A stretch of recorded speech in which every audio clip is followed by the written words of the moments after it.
Viewer discretion is advised. But will be completely ignored. Spend time with your family? Sure I do. Good. Like TV from other dimensions has a somewhat looser feel to it. Yeah, it's got an almost improvisational tone.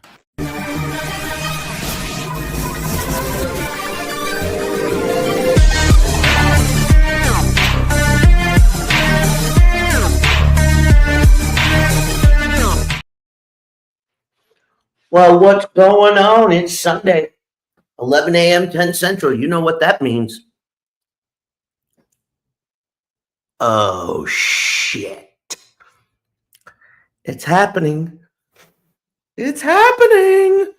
But, folks, welcome to the Wrestling Asylum Live right here on the OTTR and Hardcore Sports Network. Shout out to the ladies at Black Hearts Angels yesterday. Great show. Don't forget. Make sure you check them out if you missed them live on the replay. And Friday night, don't forget the Pod Mod Men, led by the one and only Blackheart. Make sure you check them out. And make sure you check out our buddies, our colleagues in crime at Hardcore Sports, giving you tons of content every day, every single week. You'll be glad you did. But folks, you know, before we get underway, you know how it is. You know what to do. Like, share, subscribe, stay notified, Telegram, Baby Mama, Google+, your sister's ass, the Pony Express, what can Brown do for you, fuck FedEx, and fuck the Postal Service. Also, we're in bill-paying mode, so make sure, of course, check out the Linktree / Off the Top Rope podcast. This is where you can go to find the merch links, our brand ambassadors, and always stay up to wherever you get your podcast with the OTTR crew, or where you watch us live. And while you're at it, do me a favor. Show some of our brand ambassadors some love. That's W Energy, tons of flavors, good product. You'll never ever go back to coffee again. 10% off with the OTTR promo mob.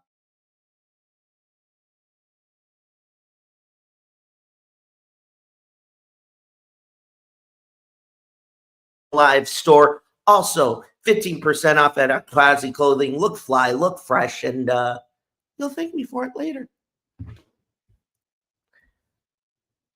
And of course, our friends at Habits 365 as well. Hello, David. Welcome. Also, our friends at Swift Energy, 10% off the OTTR Mob promo code. Don't miss an episode. And don't forget to show our friends some love. And get yourself some merch. Visit the bonfirestore.com/store/ Off the Top Ropes Network. We got tons of things. We got a lot of good stuff. We got hoodies. We got sweatshirts. We got hats. Tank tops for you ladies out there in the men's tanks for looking good in the gym while you're working out or during the summertime. We got the Black Hearts Angels. We got the Pod Mob crew. We even got old school, yours truly, the retro look and the new logo. So make sure you check it out. Show some love and support. And we got a variety of colors. And hey, who knows? Maybe. David, we're going to get into that momentarily. You have my word. So, folks, today on the program, you're probably wondering where my co-host Nekro is. Well, Nick had something to take care of, so I set him on assignment for the week. He will be back with us next week. And as you can probably tell, something's going on with my hair. What the hell is that? Uh-oh.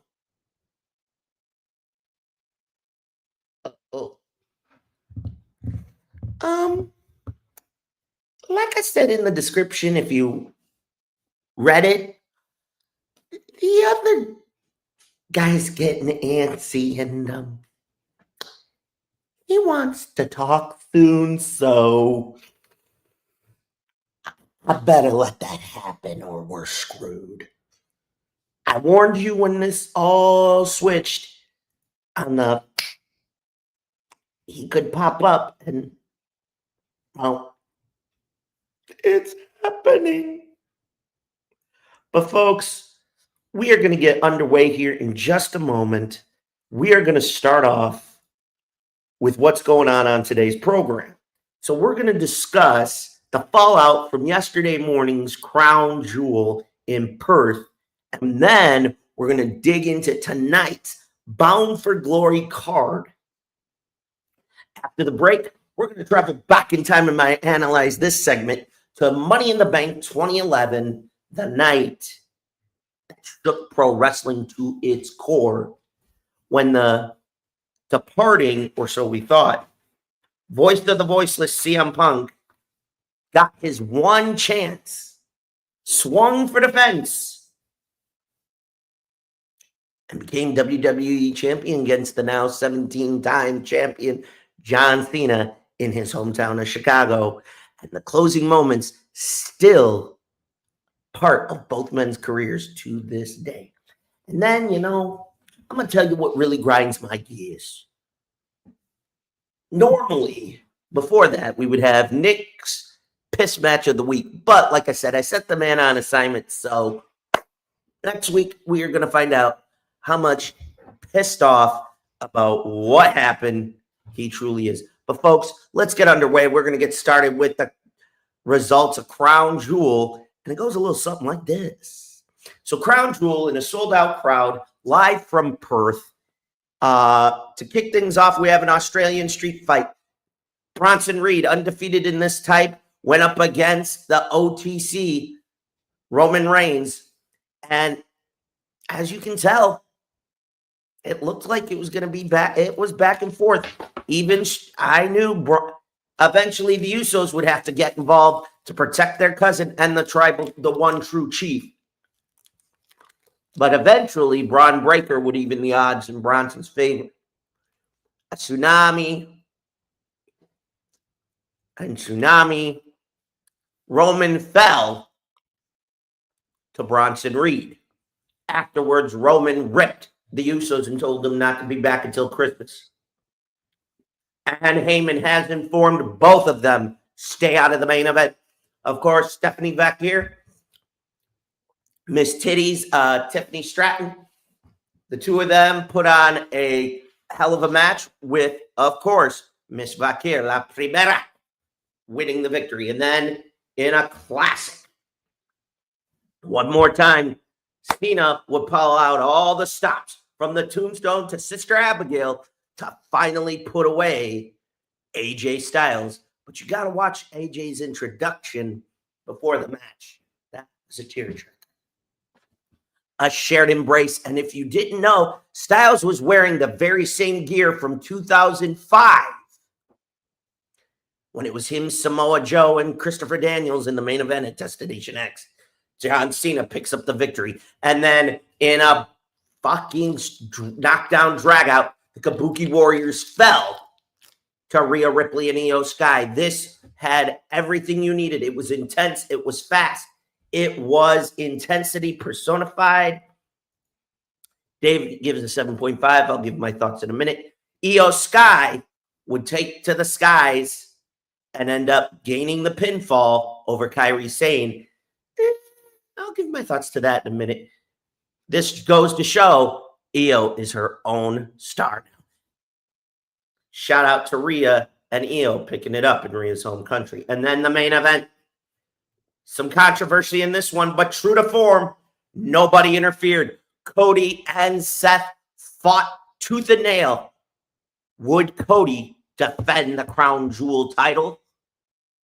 It would not come to pass in a fight that I have not seen these two have in quite a few years. Cody gained the upper hand, that is, until Seth was able to use the distraction necessary and use the watch Cody gave him after Mania 40. Just enough to do the job, and Seth picked up the 1, 2, 3. After a massive off the top rope, pun intended, stomp. Seth picks up the W, new Crown Jewel champion. But did he really do it on his own?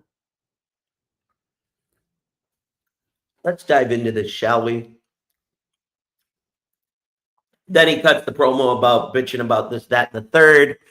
I love that you get the men and women's Crown Jewel winners to show up. So, the fallout here tonight.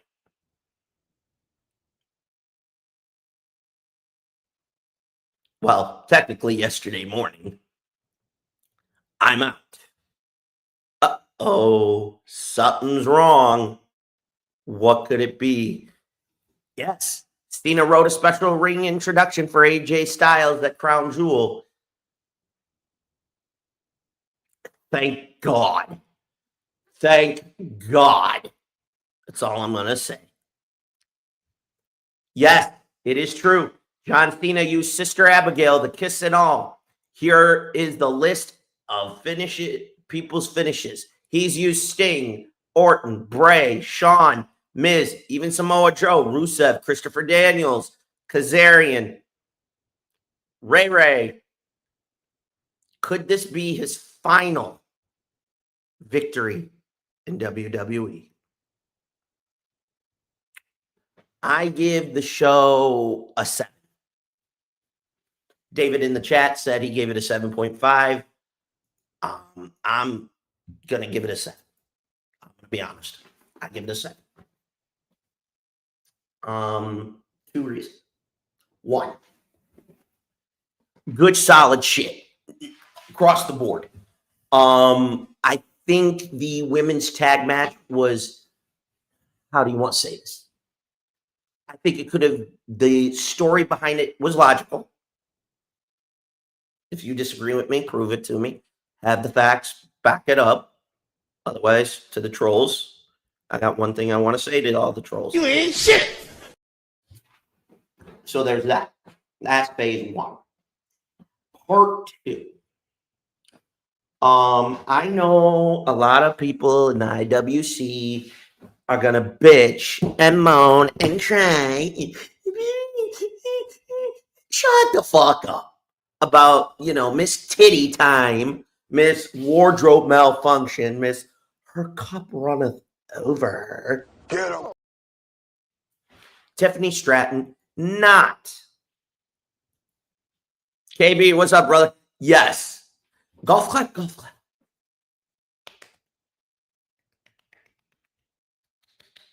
I'm going to use 2 fingers. If you know, you know. But in all seriousness, yeah, TJ, shut the fuck up. Anyway, I'll put it to you like this. Tiffany Stratton did not need that. She's already established on the main roster. She's been on there for a year or 2 or 3.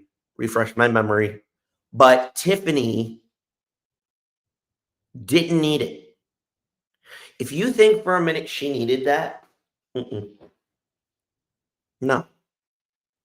Vakir needed it because you need to build an international star. That is where Vakir comes in. Not disputing anything, but if I get one more troll going,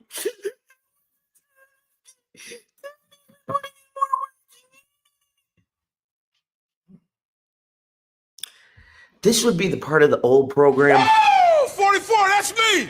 Get some cold cuts. I'm going to get some cold cuts, and I'm going to bitch slap you all with them motherfuckers. So I don't want to hear that shit. I don't. The street fight.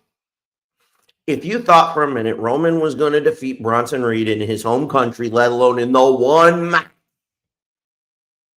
that big bastard has not lost, you're on fucking crack. Okay? I'm telling you all now, you are on fucking crack. Or if you thought he was losing. Has to make logical sense. Although I will admit, seeing Roman use the cricket bat on Bronson was kind of funny. The only thing that would have been funnier is if it would have been, oh, my cricket balls. Oh, shucky, ducky, quack, quack. You get what I'm saying? Like I said, the Kabuki Warriors, Rhea and Io, solid. Story made sense. I wish we could have got a little bit longer in terms of build, but they did a good job giving us what they got. Main event. And then I'm going to talk AJ and John Cena. I'm trying not to tear up over that one, but it's going to happen. All right, two things. One, I'm glad they kept no outside interference. It stayed pure, one-on-one. Loved it. And to all you trolls out there, Melts my heart. go cry me a river. Go fuck yourself. And if you don't like it, What? oh, absolutely. I mean, she's hot. Don't get it twisted. But if the boss is watching this, we need the Bailey clip from the last few seasons. He'll know exactly what I'm referring to. You might want to send those old clips to moi because we're going to need them. If you get what I'm saying. I think he knows. But yeah, I do agree with you. She's earned it. I'm not saying that Tiffany Stratton hasn't earned it either, but a little sidetrack. I think what needs to also happen is Tiffany just let it be. She's had the belt for what, about a year? So who the hell's going to step up to whoop her ass? That's what we need. Because everybody's come close. She's somehow skinned the cat. So, you know, as far as I'm concerned. What do you say fuck me for? I don't know why you said fuck me, but okay. But back to my original thought. Shout out to KB. Good to see you. Twofold. One, like I was saying, Seth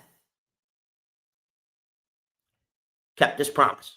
I'll give him that. It stayed one-on-one. But did he really do it on his own? Remember, the watch that Cody gave him after Mania 40, pop. And the rest they say is history, so can we really say that? There's going to be some controversy spilled. Oh, and before I get to the last part that I want to talk about in this segment, tomorrow morning, Netflix, 8 a.m., they are still live in Perth. Monday night, well, we'll call it Monday Morning Raw, emanates from Perth. And one of the key matches will be Dominic Mysterio, Dirty Dom, the dude wipe after your wipe. Yes, I said it. The wipe, a dude wipe after your wipe. Yeah, even AJ Smith. This is true. This is true. Dominic Mysterio defends the Intercontinental title against a man who's over fucking due in Pentagon. He's due.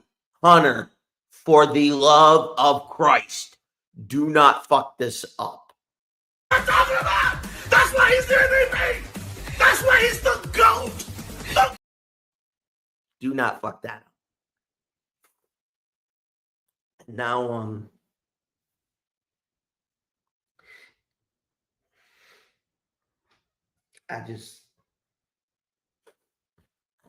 I'm not ready. I know a lot of you are not ready for this. 4 dates left.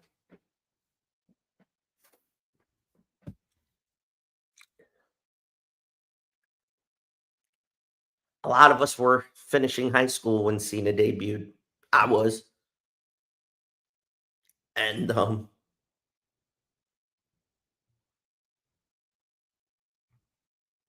going to tell you, I don't think we're ready for this. We're not ready. We're not ready for what's about to happen. I need a minute.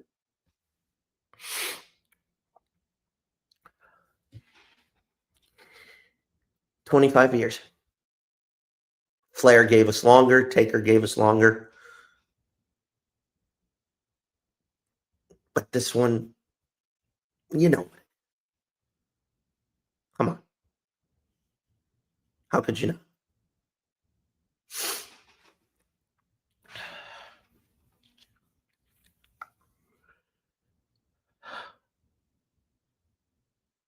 The intro for AJ Styles from the ring announcer that Cena gave. You know, we know it's official. Cena's done in December, and next year, AJ's gone.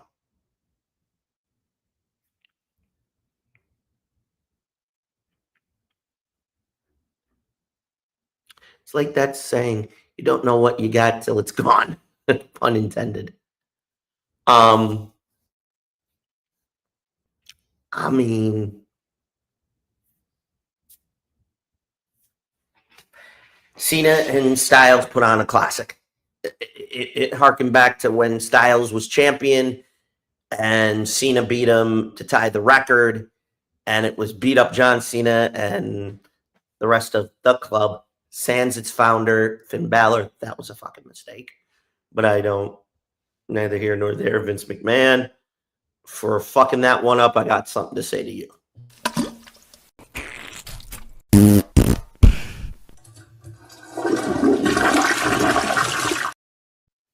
Enough said. Overall, folks, you know, as I sit here and look back,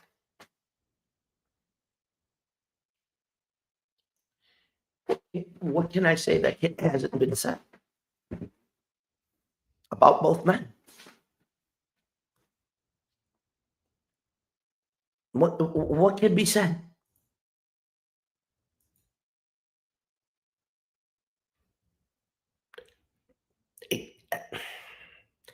I mean, I don't disagree with you, KB.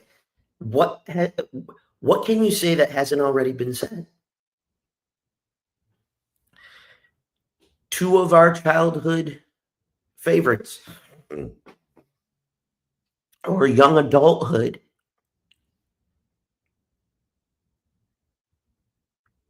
their careers are ending within the next 12 months. One's career is ending in December. The other's is sometime next year.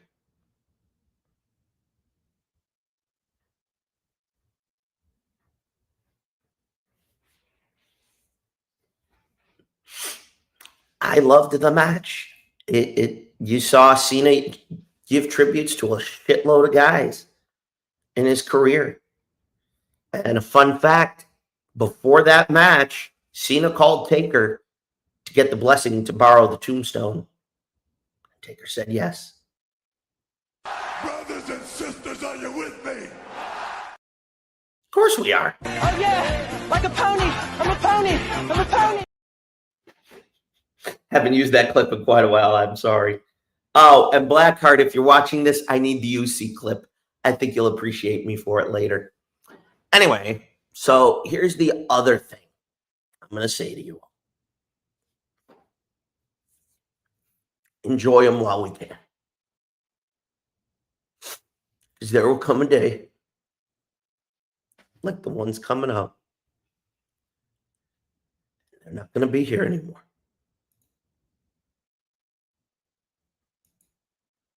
No.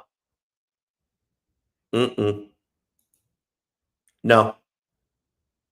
I disagree. There's one individual, but he can't go anymore. His best friend, his greatest opponent.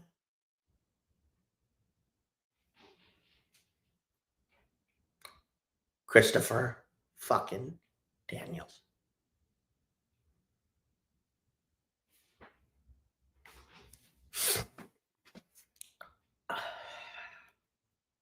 I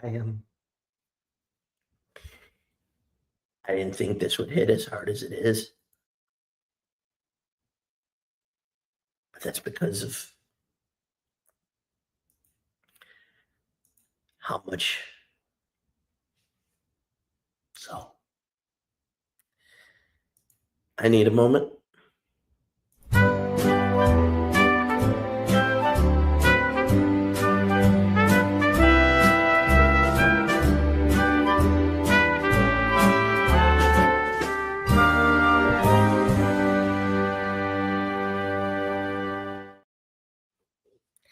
That was the very ring gear he was wearing last night, KB. That is the very ring gear he wore in that match.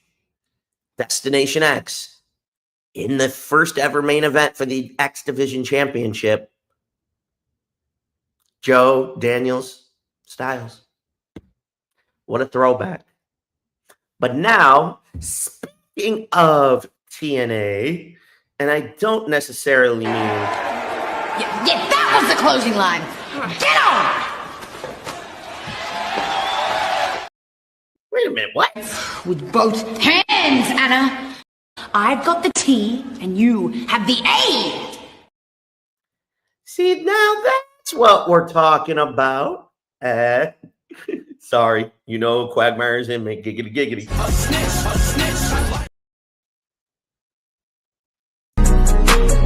Niggas, they gon' make me keep. Damn, Naya. Don't gotta be so mean.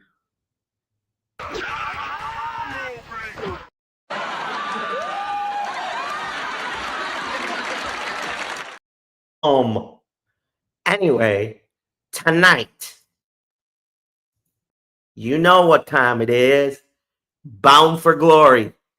Live in Lowell, Massachusetts. It's Bound for Glory. This one's going to be a hell of a night. That's right. Velvet Sky, Angelina Love, last night were inducted into the TNA Hall of Fame. Shout out to both those ladies. Oh, giggity. And Victoria, a.k.a. Tara, inducted her greatest opponent, Mickie James, Miss Hardcore Country. Congratulations to both of them. Oh, shit, it's Dukes. And then the Knockouts World Tag Team Championship, the Elegance brand looks to regain the gold against the Inspiration.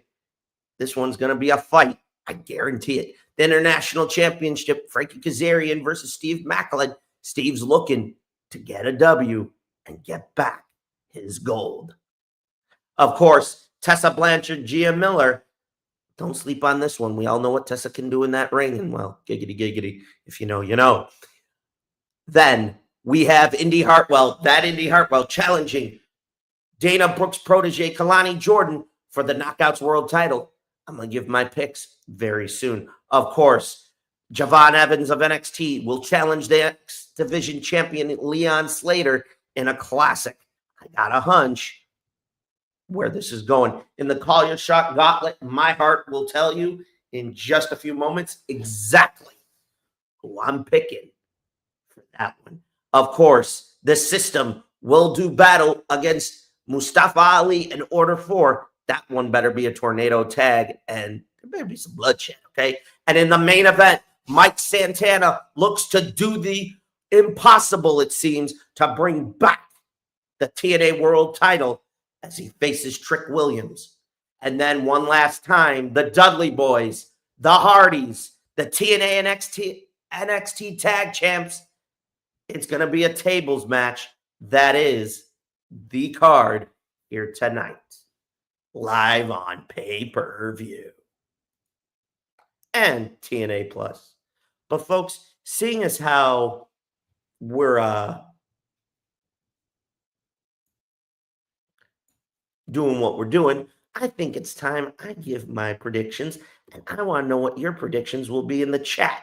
And before we get started, if I hear one statement on Tessa, do me a favor, shut the fuck up. This ain't political show. Take that shit elsewhere. Thank you. Fuck you. Who's next?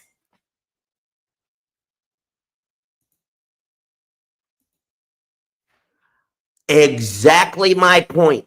Very balanced. So let me go through this. So for the Call Your Shot Gauntlet match, I'm going to go with Matt Cardona. Yes.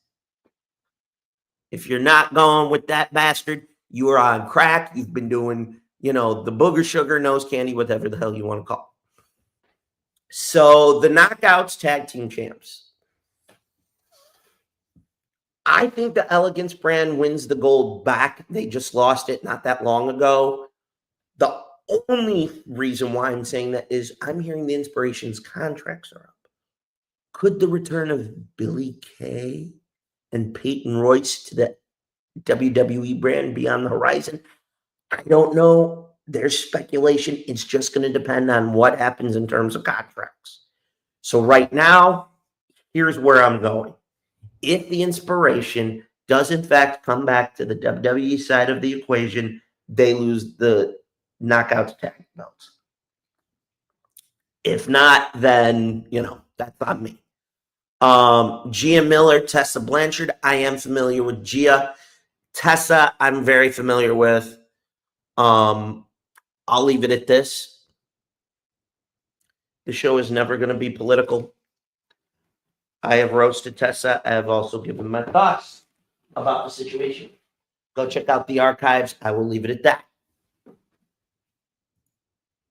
I had a suspicion. That was my suspicion, Katie.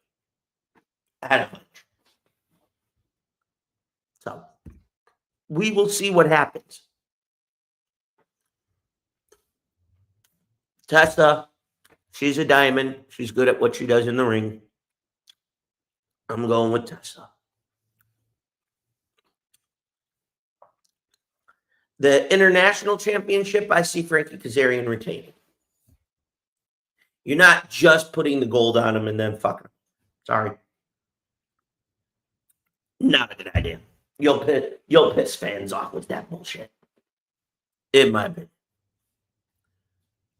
Now,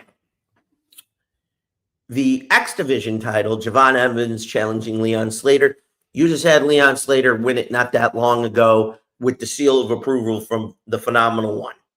Okay? You are not having that boy lose that quick. That would be a mistake and a fucking dumb idea. Does everybody get where I'm going with that? Hopefully. The Hardcore War Tornado Tag, Order 4 versus the System. I see the System winning. Only way Mustafa Ali and his crew could win is with the upset, where there's a, oh shit, we didn't expect to see that type of scenario. So that's my thought about that.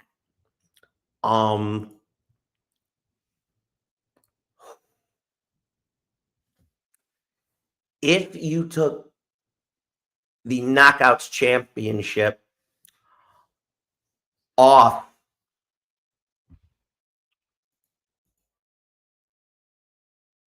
that's a high probability. We're going to have to watch and find out. I guarantee you this. This comes from me. You are going to get a show tonight. You're going to be looking at Crown Jewel and going, that was the best they got? Oh, bitch. I don't think so.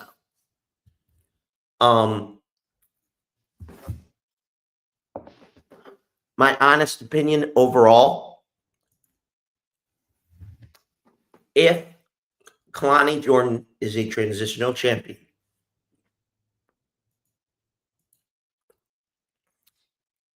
hey, Binky.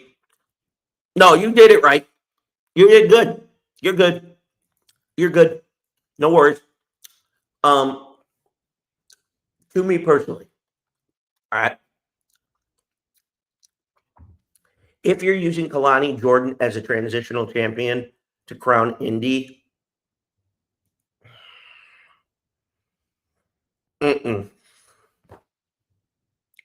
dumb booking. That's Vince McMahon doing cocaine booking.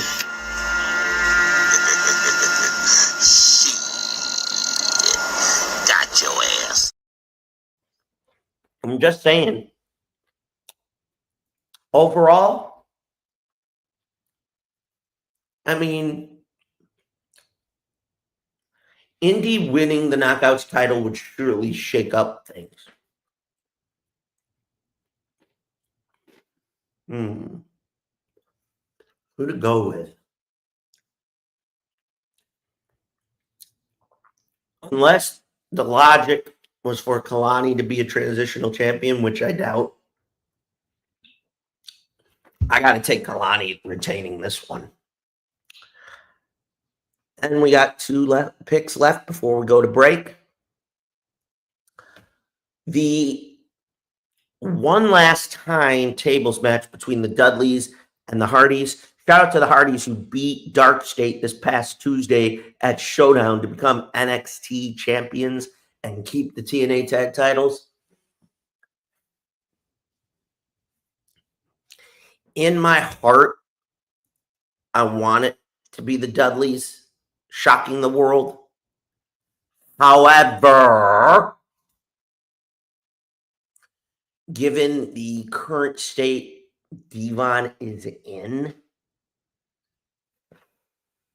if I'm throwing money in Vegas, it's got to be the Hardys. There's no other way. Woo! 44, that's me! Get some cold cuts, get some cold cuts, get some cold cuts.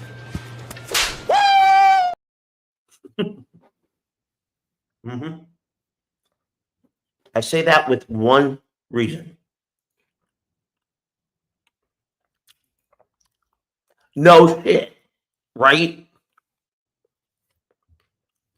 Like, Bubba asked Jeff how the fuck he's still alive. Well, Jesus Christ, for one. Two,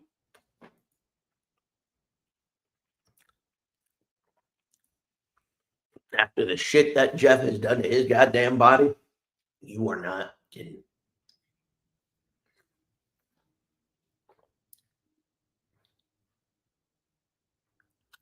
Give us a sponsorship.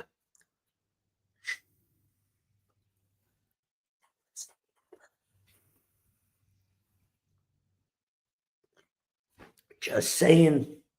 Come on with it, Bucky. The main event. You fuck Mike Santana, you are going to piss the entire fan base off.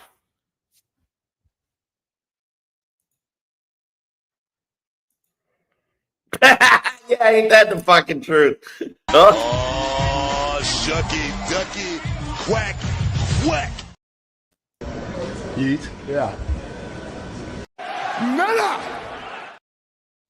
Exactly. Okay. Here's what I have to say about this.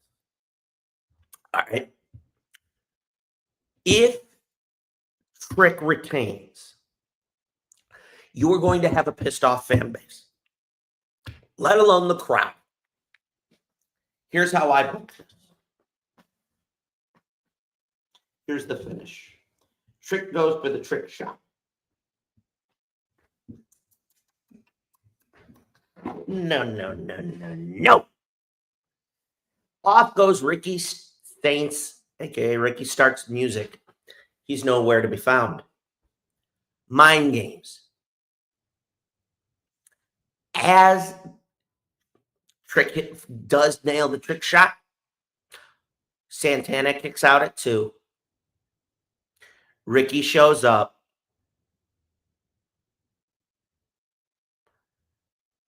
And while Santana and the ref are arguing, Ricky hits Trick with the belt, hides. Santana picks up the victory. 1, 2, 3. Brings the red and gold brand back, its biggest prize. You have to strike now and crown Santana champion. That or keep it strictly pure one-on-one. No outside interference, no nothing. So if you want to go for the low blow, Santana, I'm going to say it for what it is. Oh, shit. Oh, shit. Look who's in the house. Oh, shit. I had to come because Nekro's not here. I had to come because Nekro's not here and shit like that. So I decided just to jump in and shit. Why not? Well, we're going. KB, no shit. We need to go back in time to 97. Barely legal. That's exactly what you should do. With the main event of Bound for Glory, it makes logical sense. If you do not strike hard now, you are screwed. But technically, his I mean, well, I don't know what topic that you're on right now and shit like that. I'm on the TNA Bound for Glory pick. Okay, so realistically, let's just talk some facts about TNA right now, right? TNA needs this WWE thing to get to a bigger network themselves. So they're kind of just prolonging this whole timeline, right? Until when either Peacock offers some space so they can go over there, because now that WWE is now moving over to ESPN and shit like that, whatever like that, they're using their resources to try to get a better deal. So the reason why that we're seeing TNA stars not getting their proper due and recognition come to NXT stars, and you're facing off against a third brand, I think it's just because they're just trying to see how well that they can mesh with other people and other companies and shit like that. Because let's just face facts. TNA back in the day only had a good relationship with like New Japan and a few other smaller promotions, right? Now they're in the big time. That includes ROH. Right. And so as of right now, they're in the big leagues now. So they need to adapt or they're gonna fall apart and perish. You know what I'm saying? So this is the true testament to say, okay, we're gonna take whatever fuck that you guys are gonna throw at us, and we're gonna take it and we're gonna make chicken shit into chicken salad. That's basically what this whole thing with TNA and NXT has been. Basically, the whole synopsis of this thing is that. And they really need another presence to kind of speak up for them when it comes to like these board meetings and shit like that. Like, yo, why should we give TNA the Peacock spot? Why should we give TNA any streaming site? Right. Why not? I mean, why not? Because as we've seen for the last 5 years, professional wrestling has hit its highest resurgence since 1997, 1998. So you kind of need shit like that to kind of grow out your company's catalog. Ad revenues is always a key thing when it comes to that stuff. But also, cable television is dying, folks. Cable television is dying. So all this shit that's being converted over to streaming sites, you got no other choice now. Oh yeah, no disagreement for me there. You know what I'm saying? But I mean, KB, and you put up this comment right here, right? Especially when it says TNA is about to lose Joe Hendry. Well, okay, listen here. Now, if WWE, right, gave this man a great lucrative deal, oh yeah, he's jumping. But there's no doubt. We've seen this before with Josh Alexander, right? And why he didn't want to go to WWE. There's other people that were choosing not to go to WWE just because of the schedule. They already found a balance between work and home. You know what I'm saying? You don't got to be traveling like that too often and shit like that. And looking at the WWE schedule compared to TNA's is a lot light work than what WWE is about to progress to do next year too in 2026. So you got to ask yourself some serious questions too. Especially, I don't know how old Joe Henry is right now, but he got to ask himself, how much longer can I go? And will he be accepted in the WWE? Henry's 37. He's 37. He's got some time. I mean, he's only going to have maybe a decent 5 years. So, yeah, you should make the jump to go over to WWE and sign that 5-year deal. And then after that 5 years, depending on what happens, you stay for shorter time. You dictate I can't do 3 years. I could probably give you 2. Okay, fine, whatever. That's fine. But if he does come in, start his ass off at NXT first. Don't jolt him to the fucking main roster. Don't fucking do that. Been for a while. Don't fucking do that, bro. Because we do not need no Jay Cargills that get skipped over the fucking line, go right to the main roster, and then not seeing who the fuck that they're supposed to be. Like, that's a bad investment. That's just me talking. No, But go ahead and play. But go ahead and play that card back, because I think I did. I think I did it Friday, but I didn't. But I didn't really do it. I gotta make everyone charts today and shit for that. And shit. Right. But I'll play that card. Let's give we play the updated card because I did update it before I left yesterday. And shit. Bound for Glory, which is tonight in Lowell, Massachusetts, the same place that me and Maverick went to watch Ring of Honor's Death Before Dishonor, I think 2022. I think that we did. Beautiful People is getting inducted into the TNA Hall of Fame. Which is pretty nice. James, Mickey James is gonna be Mickey James is gonna be definitely. Oh God, Mr. Lotion. Okay, TNA Knockouts World Tag Team Championships. We all know the inspiration is going to retain because ever since Ash by Elegance retired officially, that team is in. I'm saying Frankie keeps the belt. Mac, you just put the belt. Nah, Steve Mackin got to get his get back though. Steve Mackin got to get his get back with this one. No, I don't disagree. This match is absolute trash. This match is absolute trash. I don't know why they're doing it. It's trash. They threw it together. Trash. What do you think about Hartwell? I say Indy Hartwell got to get this dub and bring the title back to TNA. I hope so. Match of the fucking night right here. I go Slater. Slater just won it not that long ago. He's got to retain. Yes, Slater too, but this is match of the night candidate. I'm going with Matt Cardona in the gauntlet match. I'll go with Joe Henry because that's the only big name that I got that probably still has a story to tell before he leaves. Mm-hmm.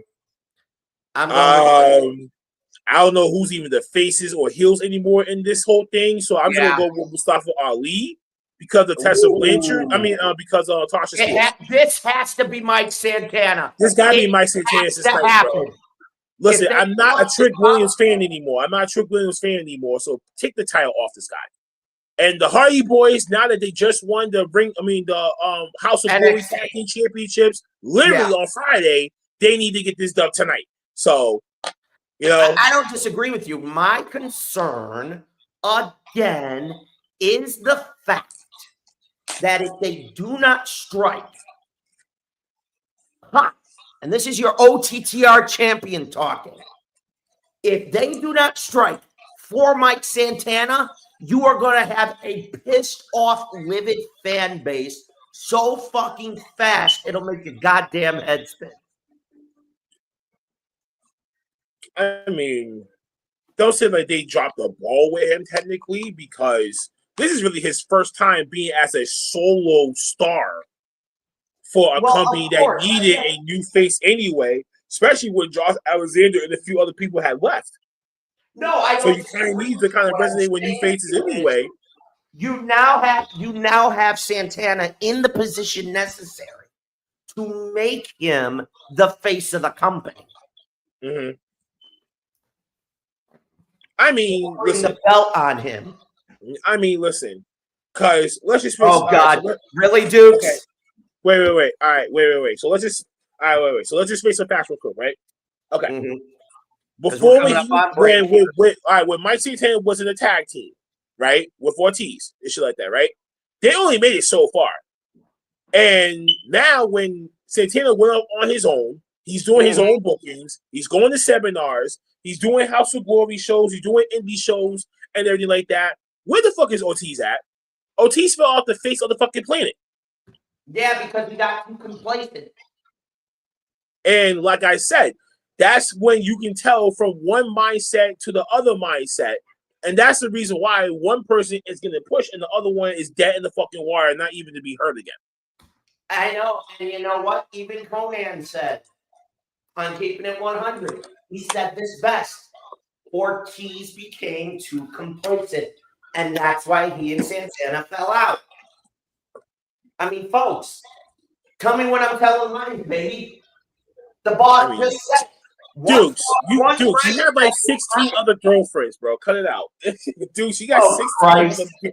But shout out to Deuce's Kitchen. Shout out to Deuce's Kitchen for sponsoring some wrestlers at our upcoming Halloween Chaos show, October 24th. So if you ever see him that day, show him the love that he probably deserves to go visit Deuce's Kitchen, grab yourself some food. We're located in the box office that day. Ooh. So as you get your ticket, you should be like and say, "Oh man, let me get my food and my drink like that too." I do everything in one shot. You know what I'm saying? Like that's easy for all y'all. Kudos. You heard it from him, dude. Wait a minute. If Ortiz is still in AEW, what the fuck is he doing? They're not doing anything with the guy. He's sitting out his contract.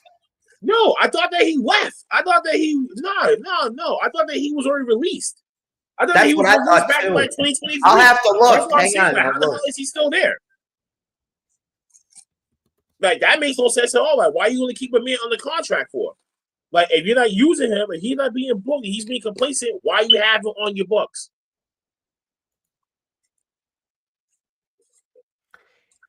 Oh, he's still there, but I see why. Hold up.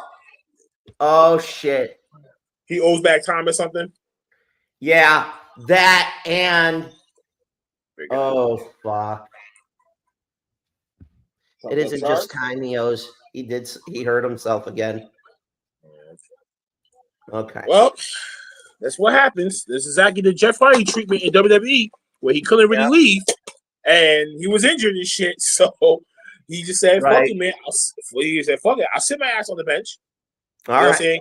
Well, we are coming up on a commercial break, so get your libations, your morning blunt, coffee, Dubby, Swift, whatever. Get comfortable, because when we come back, we're going to go back in time to 2011, July 17th, Money in the Bank.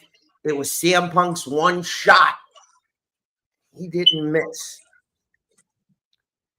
So strap yourselves in, because we're going to talk about the main event of Money in the Bank and the shock that is still talked about to this very day. We'll be right back after the break.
Greetings! It is I, the technical alchemist, David Mercury, and I'm bringing a special message to you. Listen in to OTTR, Off the Top Rope Broadcast, yeah.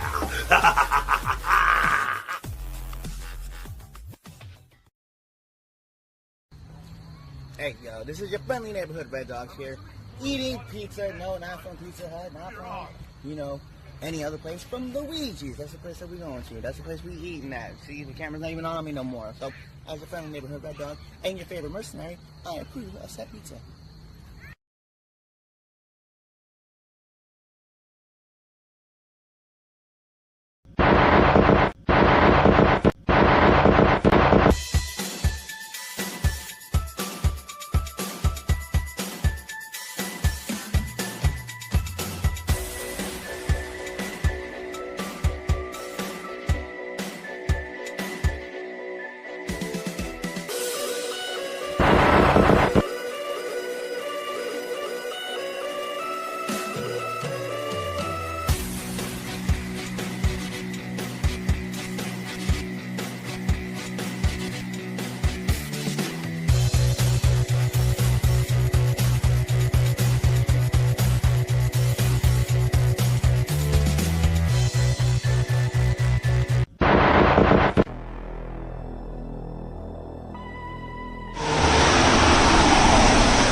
I got a golden ticket. Supernova! It's been a long time since you've seen your bad barber. See, I had a little trouble last time on the debut of Supernova. For Shock, Vortex, your bad barber had some hard times against Richie Mack. That kind of hurt the barber. Cut his heart real deep. Bad barber had to go overseas. He had to go to Canada. He had to find himself. And now your bad barber is your final entrant in the Deadly 7 match. I'm warning all 6 of you, for all the fans at Supernova, for Mama Clip back home, your bad barber is gonna win that match. And when all of you are down from the scissors kick, this clips up, falls down.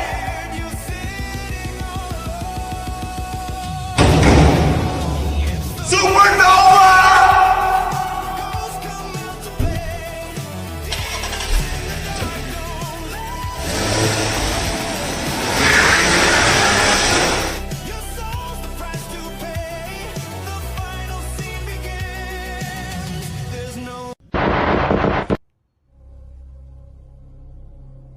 Bannon. I don't think we've been properly introduced. My name is T.K.O. Dean, and I am your next opponent, October 24th at Halloween Chaos. And I've been watching, I've been studying you, and to tell you the truth, I'm not impressed. So what I need you to do is, I need you to find that heart. I need you to find that fire. Because October 24th, this is not going to be a fight. This is going to be a war. You're going into war with T.K.O. Dean. Be prepared.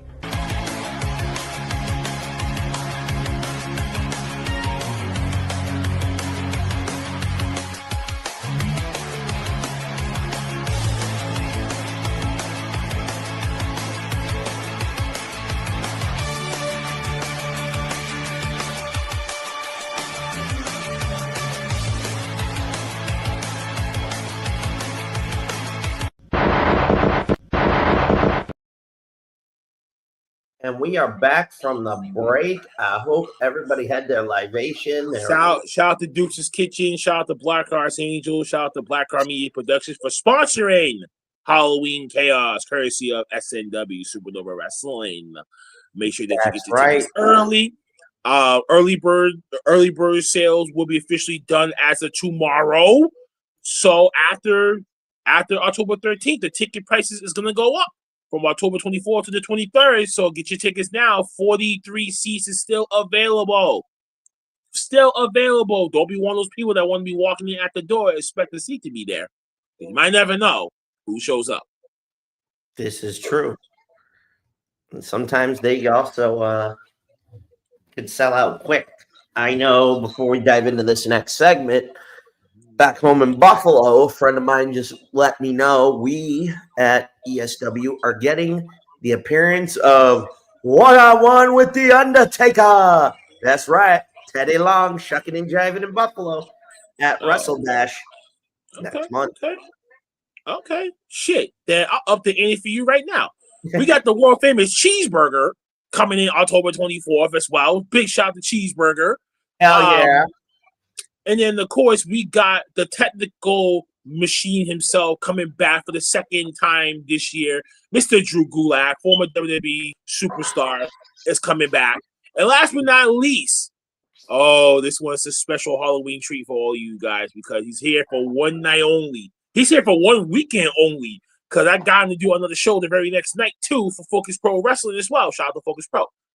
The Soul Taker will be making his SNW debut into SNW October 24th as well. So, Massachusetts fans, if you have not seen this man's work in the Mid-East, if you not have seen this man's work in the Midwest, then you're gonna enjoy a very special treat. I've seen Soul Taker, and no souls matter in his mind. So that is the Indies scene. You heard it here from the boss himself. But now we're going to travel into one of my favorite segments of the show. We're going back in time. The year was 2011. We got the rebirth of the summer of punk, but how did we get there? Well, it all started in Las Vegas with the most infamous promo known only as the pipe bomb. And for those uneducated, CM Punk was coming up on his original deal expiring. And he had gone through some bullshit over the years being on the main roster. And one night in his own biography called CM Punk Best in the World, get it if you don't have it, watch it in Peacock if you can. If you got it on DVD like I do, pop it in and have some fun with it. You'll be glad you did. Michael Hayes one night came up to him and said, "They're going to give you a microphone and let you air your grievances on global television." This man did not hold back. He earned the moniker Voice of the Voiceless from it. And the weeks leading to Money in the Bank, he teased the idea to Vince that he would not only beat Cena and win the title, but he would give him ultimate fuck you and leave with the gold. Oh, God. I think you know what this is about, Duke, Blackheart. And race between me and and that race which we still haven't gotten that race. We still haven't gotten that race done, but we need to get that race done October 24th. No fucking excuse. We need an answer out of that. Uncle Fats, if you're watching, E Dukes is calling his shot. This man, Uncle Fats is in church somewhere, man. He's not gonna pay attention to this till like much later on tonight. But he'll see it though, and he already knows he gotta get his he gotta get his stretches in and stuff. This is true. But anyway, back to the main focus. So for weeks, Punk alluded to being the one to not only dethrone the Golden Boy, but would shock the world to its core in his own hometown. And it would be the very last time we heard This Fire Burns. And I'll explain why. In Vegas, as we all know, Punk cut the infamous promo known only as the pipe. With a Stone Cold Steve Austin t-shirt on. Hell yeah. And even paid his respect to the Golden Boy, John Cena, at the time. He would even force Vince to admit he fucked up and made him eat crow left and right. And the fact that the old man off of Timu, aka Walt Disney, agreed to go through with this idea just speaks to the mad genius. A fun fact is Punk signed his new deal right before the main event, but they played it perfectly on screen. In what could only be described as one of Cena's better matches without using the 5 moves of doom, Punk would get the upset, blowing Vince a kiss goodbye, running out of the arena, running all the way home with the belt, and throw it in the refrigerator. 3 weeks later, when Cena would be crowned the new champion, CM Punk walked back out to his Ring of Honor theme, Cult of Personality, thank you, Living Color, and go, bitch. We would get a rehash of the infamous dual titles from Razor Ramon and Shawn Michaels, but the Summer of Punk was reborn. And it is, in fact, a match that is still talked about for both men's careers to this day, because it was, to me, a defining moment, and it put Punk on his path to 434 fucking days. Albeit he had a little bit of a hiccup, thank you to Alberto El Patron, El Del Rio, El Ryback. And Ryback too. Ryback's is unsafe. And Ryback, bitch ass. Oh my God, KB just had the funniest idea, and I think it would have worked. Yeah, I read the comment, and the only I gotta say about that one, KB, was only if Ring of Honor had a connection or a working relationship with WWE, he could have done that move. And it could have definitely gotten away with that for sure. To got the company more eyeballs, more prestigious, and you have a former Ring of Honor talent that's the big company's defense champion. Hell yeah, people would have been tuning in just to see what the fuck was he about to do. You also have the former world champion of Ring of Honor showing up holding that gold. True. You have a Ring of Honor OG holding it. That's holy shit. Mm-hmm. But I'll just take you back to the time when I first saw this, I did not know what the hell was even going on. I think it was probably like... It was July 2011. Yeah, I know. No, I was thinking about my timeline of when this happened. So I was probably in college when this happened. So I probably wasn't watching wrestling like that, like wholeheartedly. So maybe like around that time, like 2011, 2012, when the Shield came in and shit like that. But I would just tune in sporadically throughout the whole 6 years that I went to college, right? And I was seeing like new faces and shit like that. So I saw CM Punk. I saw what he was doing. So I was like, okay, cool. New faces, that's what wrestling always needs. You need new faces. You can't be surrounded with the same old faces and shit like that, especially when after Chris Benoit and Eddie Guerrero died, they kind of needed to change directions anyway. You know what I mean? But the storylines wasn't hidden like that anymore. So that's why people kind of fell out of tune, like me. I came back in the fold. CM Punk was already champion. And I'm like, how the fuck did he get here? One of my homegirls, Caitlin, shout out to her, pointed me to the WWE Network. And that's how I had to go back and rewatch all this shit that I missed out on for years to catch up to what the fuck that we was at now. So I saw the promo and I said, now this was back then. Now let me remind you, I'm 21 years old. My mind is not where it is now. And I'm still as a fan. So I'm thinking, is this really going to happen? What's Vince doing? Like, what the fuck is going on? That captivated me to get back to watching it again. And then all of a sudden, when the Kevin Nash thing came in, the Triple H fucking storyline came in, that was dead in the fucking water. I'm sorry. That's just me talking. But yeah, I get CM Punk one is what brought him from a mid-card player to a main event star. Oh, absolutely. In that one promo, for sure. Oh, absolutely. The minute that he cut that promo, what made me, because I knew who Punk was from ROH. Right. But here's the thing, Eric. Certain people who didn't really know the newer way in the 2000s of tape trading how we did it back in the 90s. People did not know about TNA. People did not know about Ring of Honor. People did not know about New Japan like that. People did not know about All Japan. You know what I'm saying? So that's why we were so stagmired with WWE to the point where people left watching it after certain people had left. Oh, yeah, I agree with you. Whether they left and went elsewhere, retired, passed away, whatever. No, I agree with you.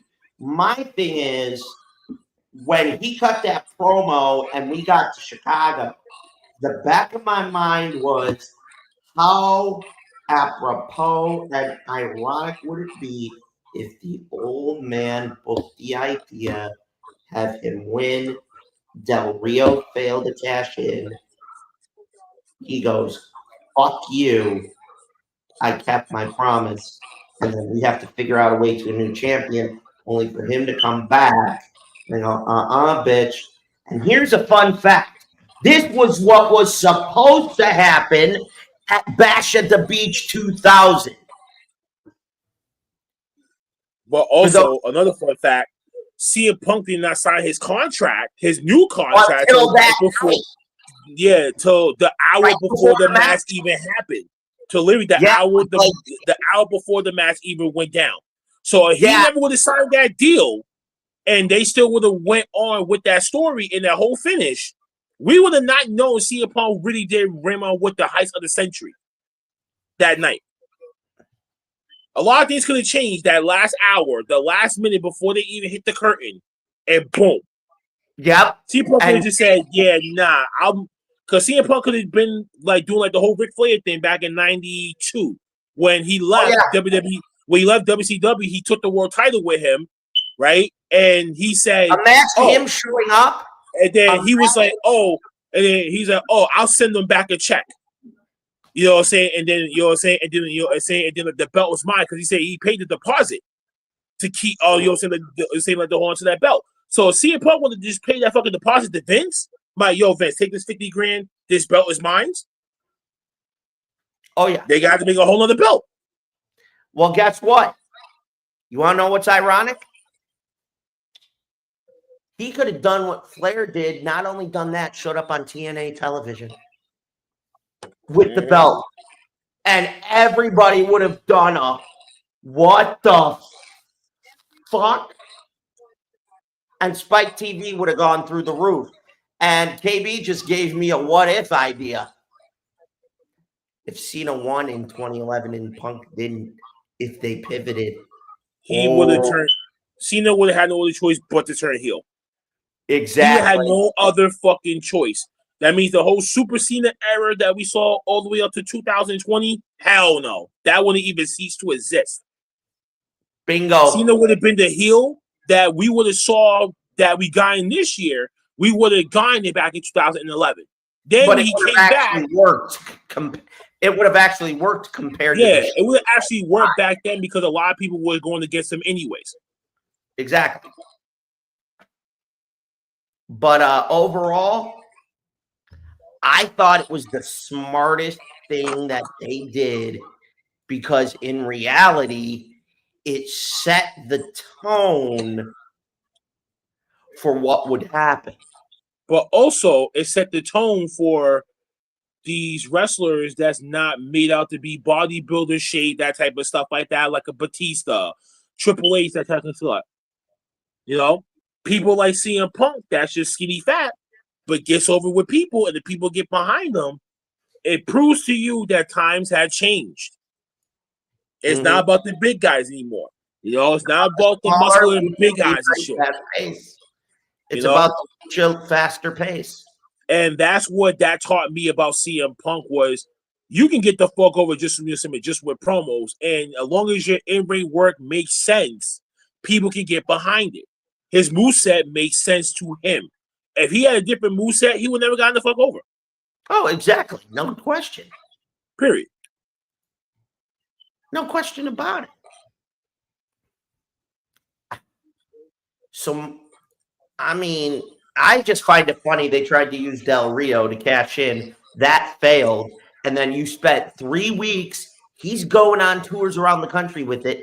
Nobody's expecting First, you get Rey Mysterio winning it. Then Rey loses it to Cena.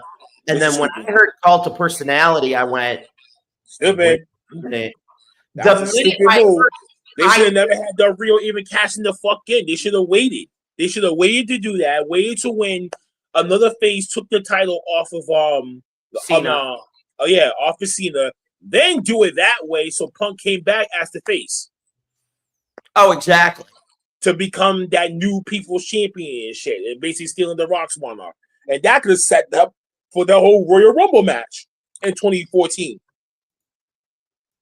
Oh, you know exactly. That would have done one. So that whole time that he could have been using, I'm the real People's Champion and shit. Rock is seen it from afar, doing his thing, and then now he's shooting promos at CM Punk. They could have been done that way. But anyways. And then KB goes, Punk losing in Chicago would have been worse than Brett in Canada. I mean, okay, no, KB, no. KB, wait. No. Here's the difference between those two, right? Brett was close with Vince. CM Punk was not close with Vince. Okay? Correct. One of them is a technical mastermind in the ring. The other one is a promo guy that is good in the ring. One of them, Vince was paying way too much money for, and he couldn't pay him. So he had no other choice but to let him go. The other one said, yo, I don't know if I even want to stay here, and convinced me to stay. That is the huge difference between Brett and CM Punk's situations. Brett would have stayed if you would have just said, yo, listen, okay, Brett, let's end this thing in the schmars. Fuck you said fuck Shawn winning. I mean, I'll have him take the belt off of somebody else at that D-Generation X pay-per-view, like literally weeks later, and he could have had the championship right then and there on the spot. Crisis averted, right? CM Punk could have easily said, yo, let's get this deal done before the day of the show. Because if not, I'll send you back the belt. You can go out, do a promo shtick, whatever, bury me all the fuck that you want, and that's ending my ties. He could have been left in 2011 instead of leaving in 2014, 3 years later. Right. He could have avoided all that shit. Oh, absolutely. That is the huge difference between the both of these guys. So that's why I had to throw that thing out there. One of them wanted to stay in WWE. The other one did not. Brett wanted to stay. It was just, he was like, yo, I don't give a shit if I got to take a pay cut, bro. Like, just give me something to do. And Vince was like, well, you don't fit our company mold that we're trying to transform into right now. Same thing for CM Punk. You fit, but you're not what we're looking for. You're a Daniel Bryan. You're a B+ player. That's it. Mm-hmm. There's a huge difference. Otherwise, we'd be still saying to ourselves to this very fucking moment, how come Montez Ford is a World Heavyweight Champion? Oh, he's carrying around baggage. He needs to get Bianca back. And then, more importantly, and then if I saw this clip, and then if I saw this clip, and then this clip is accurate, Jey Uso stole Montez Ford's whole fucking image and swag and everything the fuck else, and claimed it as his fucking own. What the fuck does that say about our own people in that fucking locker room that's still waiting to get their chance? Mm-hmm. Point blank.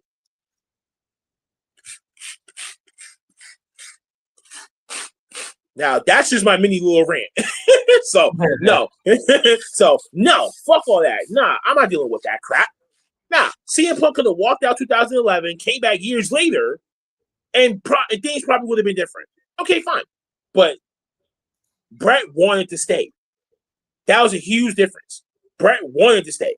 He wanted to take less money. He didn't want to take the $3 million. The $3 million for WCW and shit just for him to leave. Because he knew, he said it himself, they would not know what the fuck to do with me.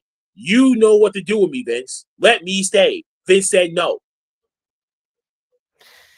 And folks, this leads to the segment that, well, in a couple of weeks' time, the other item has been fixed.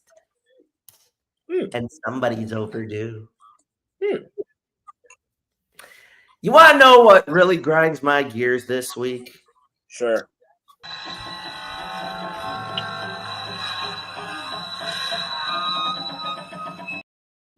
What grinds my gears is when, two former women's talent claims that the WWE could not afford them after making a shitload of money being OnlyFans. Right. So Cora Jade and Mandy Rose saying that WWE could not afford them because they're now using their bodies on a adult content platform and making way more money. Yeah. Wait a minute. Stop the press. Okay, listen. I was just talking to my cousin last night about the difference between men and women. How people look at perceive and perception and that type of shit, right? Let me just, let me just show you this. That just came up in my news feed not more than 10 minutes ago. Read the caption.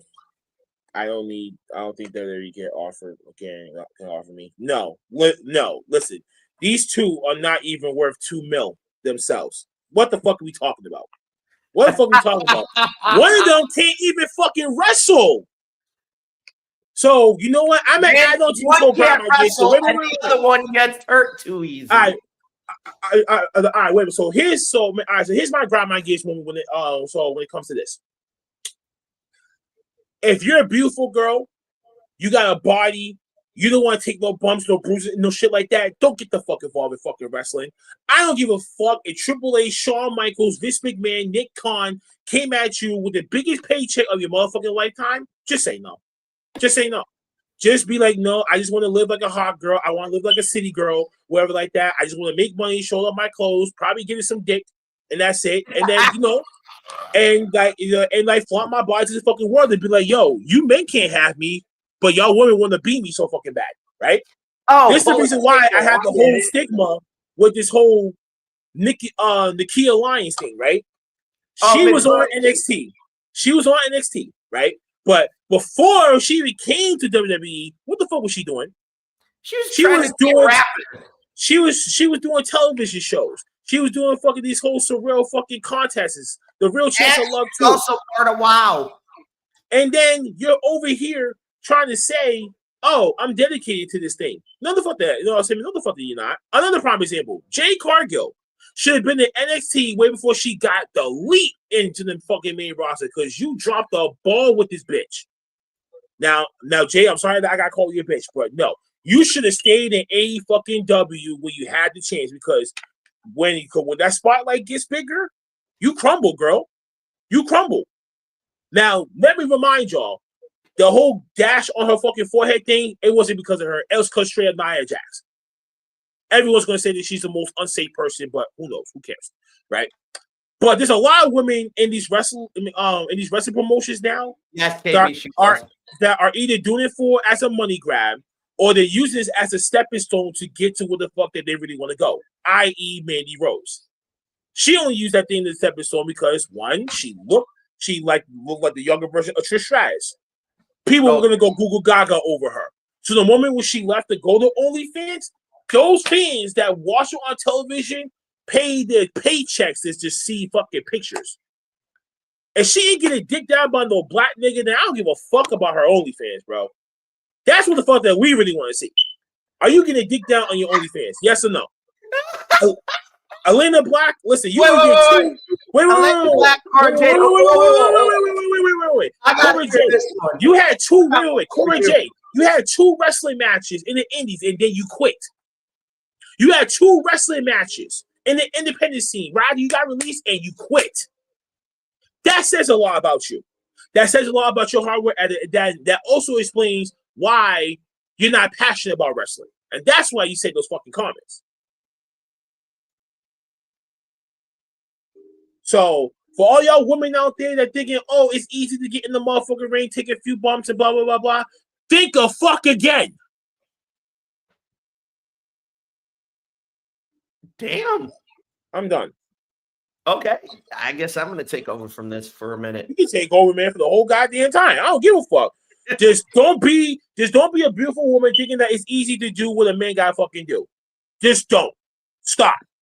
Don't do it. Be a porn star. Be a porn star, okay? Be a porn star because why? You're getting exposure. People are going to remember your name, but it's not going to be for the right. But it's not going to be for the nice reason. Just remember that. Your perception is everything. So if you're an OnlyFans girl, then Mandy Rose lose the white dick and get you some black dick, and then you got the black brothers buying your shit.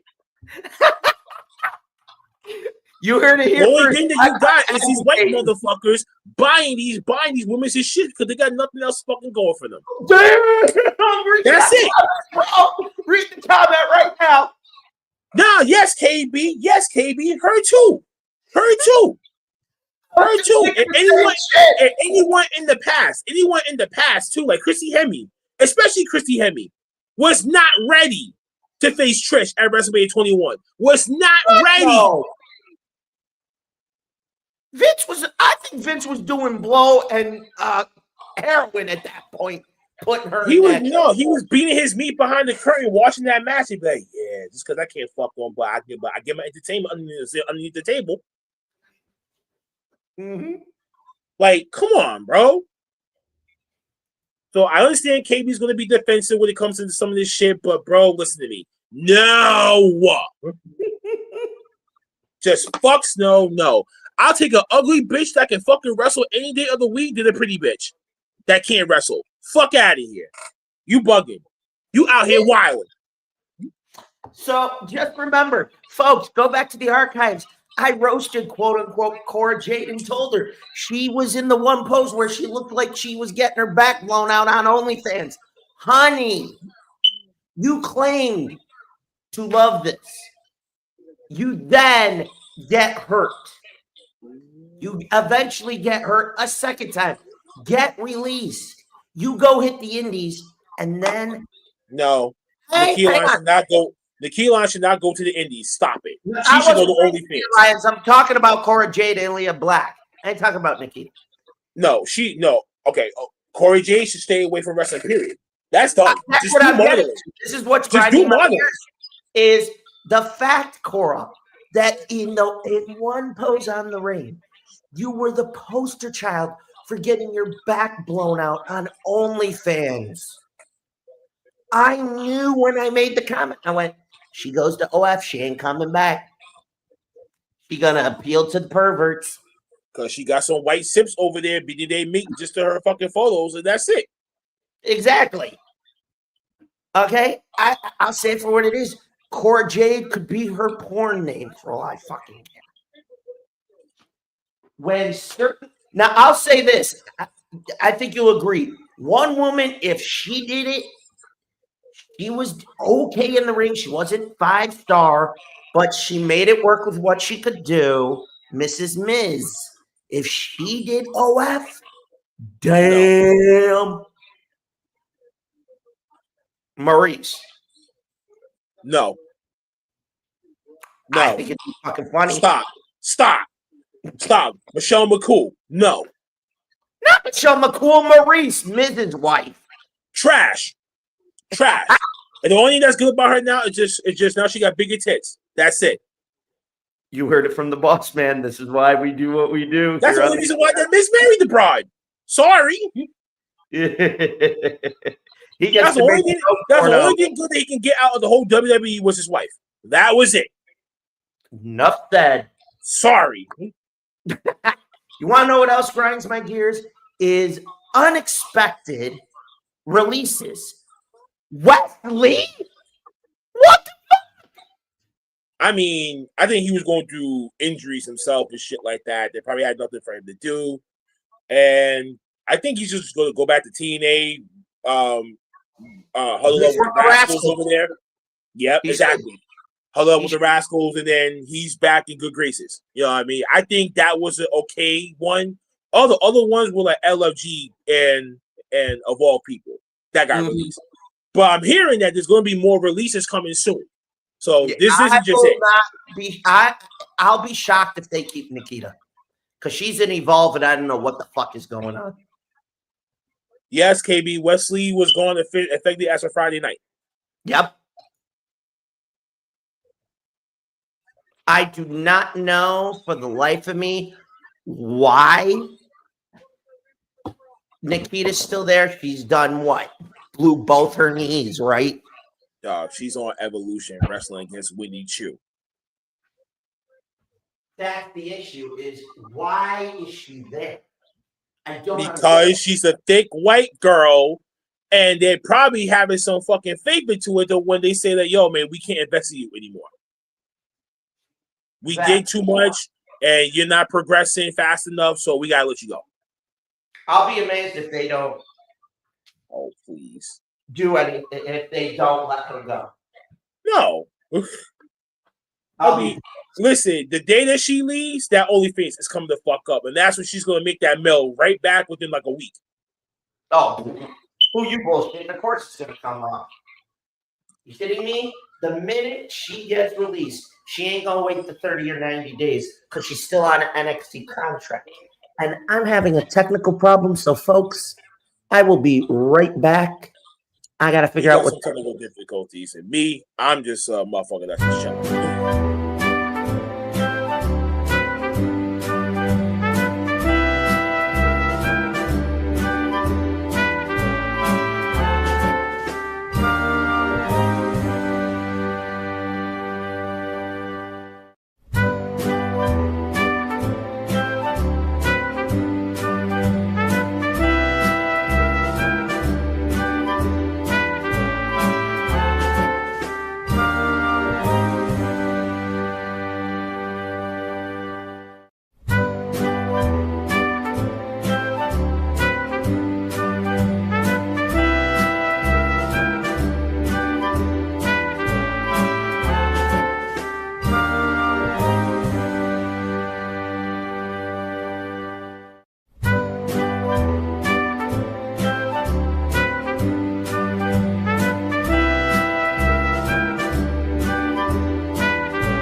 Thank you, everybody, for sticking around. I had an internet problem, so I had to make sure nothing was messed up on the router.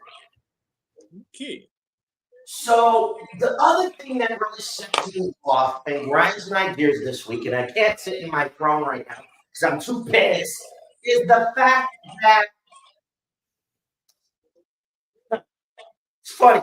The trolls continue on the internet to seem to think that they can book better than Tony Khan or Triple H combined. Get your own fucking promotion and do better. I mean, he's not wrong. And let me tell you something, folks. It is not easy. It's not. Me speaking for my own self.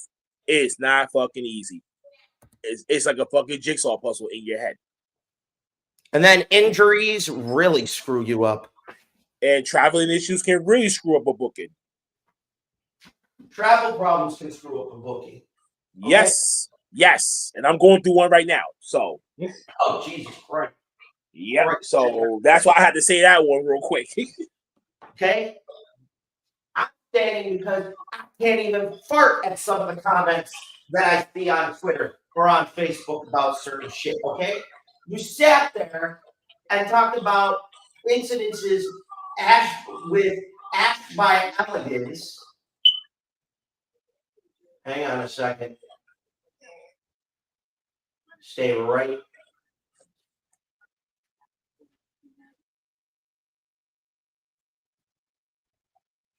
Folks, I think I got a situation. We're going to need to hold this a minute. Oh, never mind. For a minute, I'm looking out the window. I thought I had an intruder showing up. Guess not. We're good. Anyway. No, listen, KB. Wait. KB. Let me pull up this comment. It's difficult having to run a promotion and got to deal with every little detail. And this is a 24-hour job. That I'll definitely underline that. I mean, that's that line right there. It is a 24-hour fucking job. Because there'll be times where I'm asleep, I get a phone call, I gotta get the phone back up. There's sometimes where I gotta go pick up a talent on my own fucking dime to go get, to go get them and bring it back and fucking forth. And sometimes if you don't want to pay for a fucking hotel, they gotta stay with you or they gotta crash with somebody. I gotta sacrifice my bed to let them sleep. and I'm sleeping on the floor or I'm sleeping on my chair. This is the life. And I only been in this thing for a little over a year. I had David Mercury stay here at my crib. And his flight was like 6 a.m. in the morning. He slept for maybe like 4 hours. And meanwhile, I was just up smoking blunts as he slept. And then when he left, I went to sleep. And we have breaking news. Warner Brothers Discovery has rejected Paramount's offer to buy the company, saying $20 a share is too low. Yeah. Okay. Here's a good one that really grinds my gears. When you have a talent winning another fucking title in Denmark, Mercedes Moné 10 belts, yawn, give me a break, trash. Oh, so she just won that one. Uh-huh. Because she won number 9 a few days ago. Yeah, and now she just won the 10th one in Denmark. Like, what are we fucking doing here? Beating the Ultimo Dragons' record. Who gives a shit about beating the record? I know, but I think that's what the whole universal booking thing is right now with her. And if that is not the case, then this got to be creative control. If it's creative control, wait. But then again, let's just face some serious facts. It's this really creative. Is there really creative control in independent wrestling? Not really. No, not really. It just depends on who you are. If you're a big timer, maybe. Or they'll be 50-50 with you, whatever. Like, they'll lose, but they'll lose in a different way. You know what I mean? Whatever. That preserves them. That's creative control. You're changing the outcome of the match. Right? So in this case, all these indie promotions that gave her, that blessed her with winning their respectable women's title, I wonder what the conversation was. Is the booker saying, you know what, fuck it, we'll just put the belt on her because she's already traveling around out there that gets some more full exposure? That's something that I probably will be thinking about. Adam will probably be the opposite and be like, nah, don't put it on her because she's not going to be the fuck around to defend it. This makes no sense. Oh, it doesn't. I mean, God forbid she gets her hands on the AEW women's title.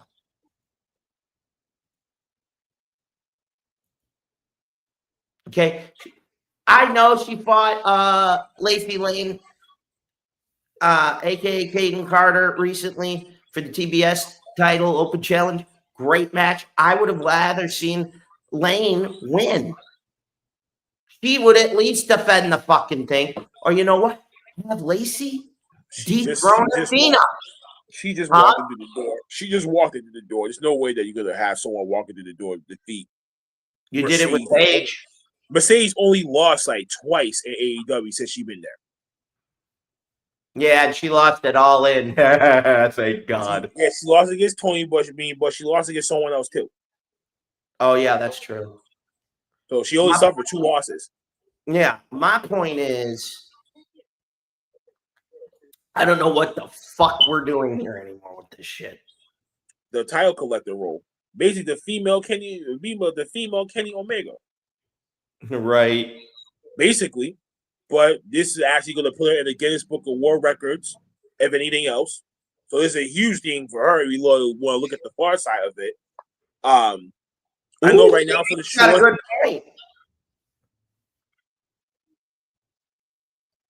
Yeah, I could see that. Yeah, but isn't her homegirl still in WWE? No, she got released like the day after she did. Oh, well, I guess they're probably going to slowly do that, or unless, the other one's not ready for it yet. Yeah, but that's what grinds my gears this week. That's funny. Mm-hmm. But overall, folks, that about wraps it up. Next week, Nick will be back in full swing. He will be here. And our Halloween edition. All of a sudden, my hair turned green, dude. What the? First, it was the ruby lips last week, and now my hair. I don't know what the fuck is going on, dude, but something's up.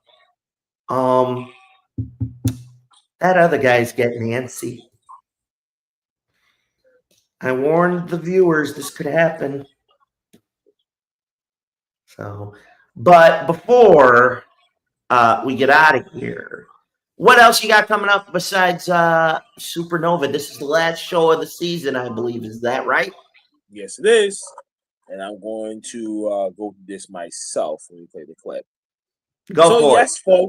Yes, folks, Halloween Chaos, the last show of the year for SNW, will be Friday, October 24th, live at the Neil Ranthal Black Box Theater. Doors open up at 5, meet and greets from 5 to 5:50, but we're going to have a special Halloween Vortex and Shark Keeping before that. So enjoy the first hour, enjoy some presets.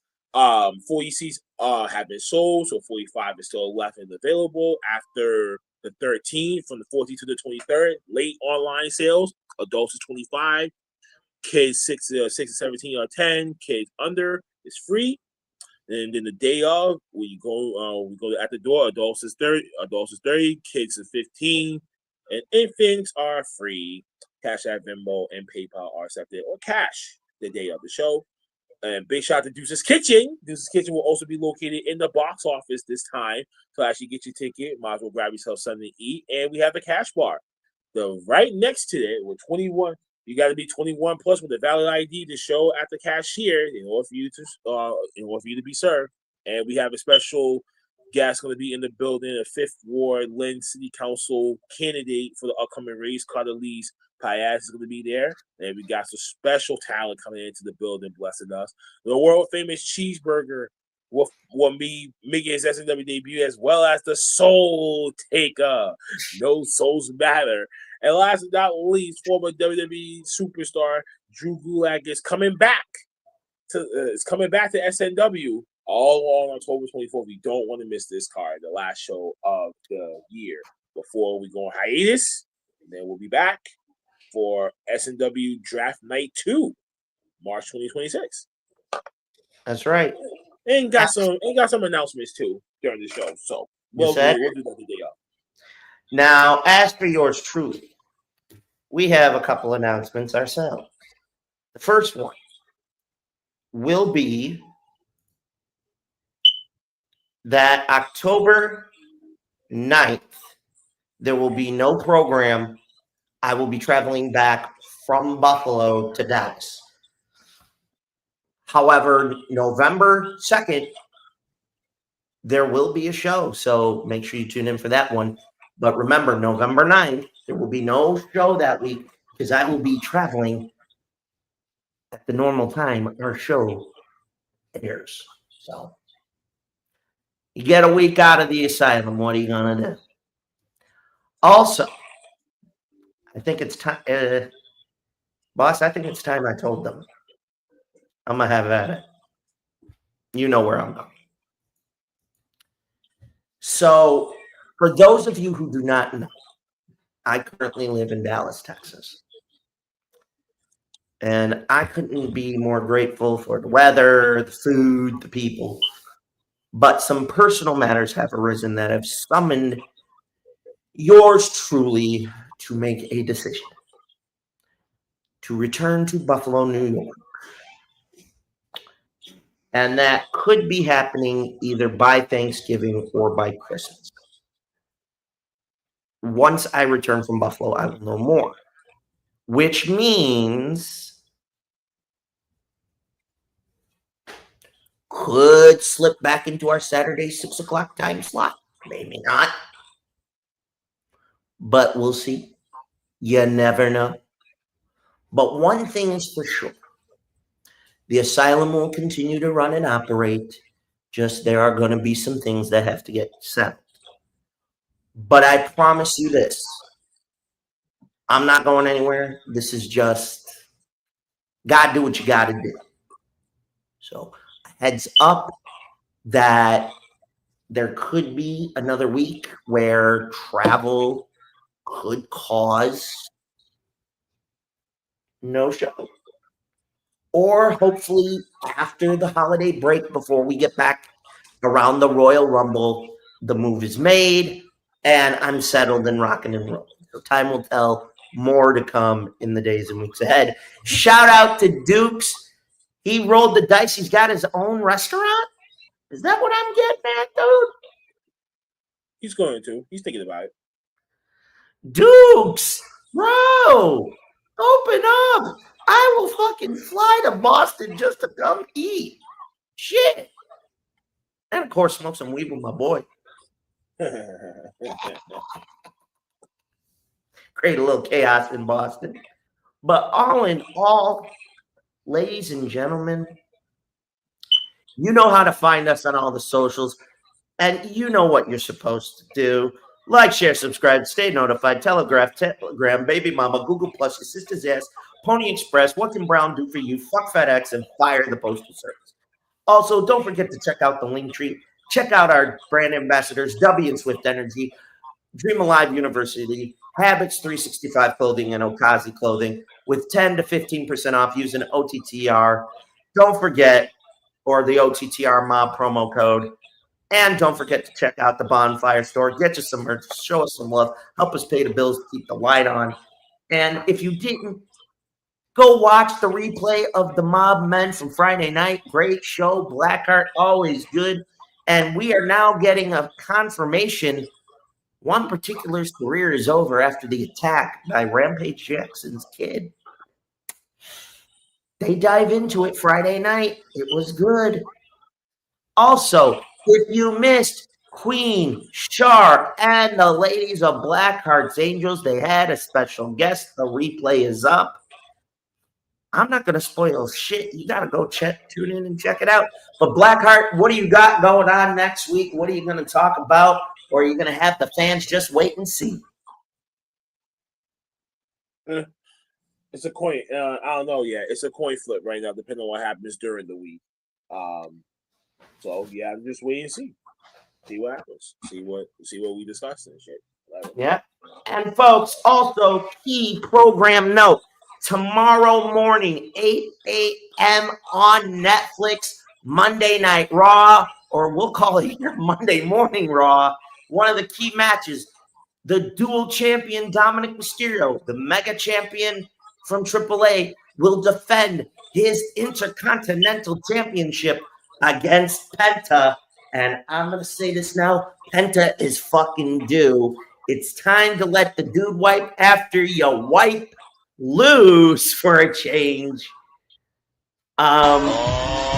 Shucky ducky. So I'm calling it now. Penta's long overdue. I don't want any shenanigans. I want to be able to do this. Oh, 44, that's me. Get some cold cuts. Get some cold cuts. Get some cold cuts. Thanks, buddy, as always. I appreciate that. Yeah. I want to be able to celebrate like that. Actually, I wanted to get Uzi with it, but that's beside the point. Anyway, in closing, folks, you know what to do. We are the Pod Mob. Shout out to our friends and cohorts at Hardcore Sports, led by Mitch and the others, for helping us bring this to you every single week. As always, the boss to my right, a.k.a. your left out there in TV land. Blackheart has showed up in the building to always give me my props, flowers, and respect. He knows I do the same. And I got to say this, Sky Blue, this is for you because, well, Kyle Fletcher, you a lucky motherfucker. Get your heart out, girls. Hands off the merchandise. Some people in the IWC have nicknamed Sky Blue Miss Booty Cheeks, and yeah, giving Bailey a run for the money. That's all I'm going to say. So, that being said, Nick will be back next week. I'm EJ. That's Blackheart. And today's remember. Oh, fuck me. He's coming. I warned y'all this was coming. The hair, the voice. Son of a bitch. I just hope the one thing doesn't happen and my face goes pale. I have been trying to work on my fan, but I ain't got much of one. But folks, we're looking at that clock. NFL live, 10 minutes away. Enjoy the games. Monday night doubleheader, Buffalo, Atlanta, and I think it's Chicago and who else? Memo to me. Let you all know, name you after my meeting. Okay. With that being said, thank you for another episode this week. Thank you for tuning in. We are out of here. So long till next time. And if you're not down with that, well, suck it.